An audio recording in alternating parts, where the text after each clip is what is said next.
Hey everyone, Alorama's Pro Auto Care, and this is another Pro Knows moment. Preventive maintenance on a vehicle. Fluid is one of those items.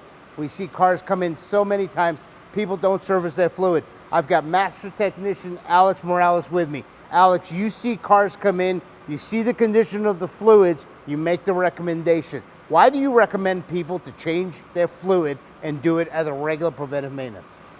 Well, it's really important to keep the fluids in good condition because those are kind of like the lifeblood of each component.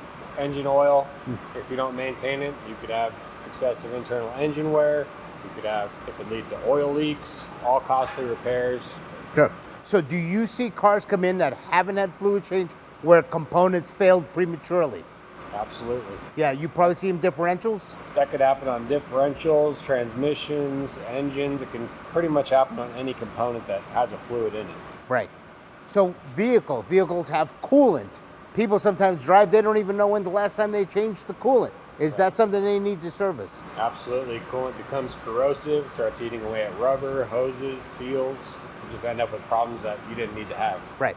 Brake fluid. Brake fluid is an item braking on a car. Fluid affects braking, is that correct? Yep. The brake fluid absorbs moisture over time, so even if it doesn't look dirty, it can still need to be changed. That's why a lot of manufacturers and Pro Auto Care recommends doing it a certain time and mileage intervals. Right. Very important, and also because that's the only link between your foot and your brakes. It's right. The brake fluid. That's it. Very important to change it. So there you have it. These are things that you do to extend the life of your car, but probably even bigger, to not have costly breakdowns. Be proactive, do the preventive maintenance, extend the life of your car.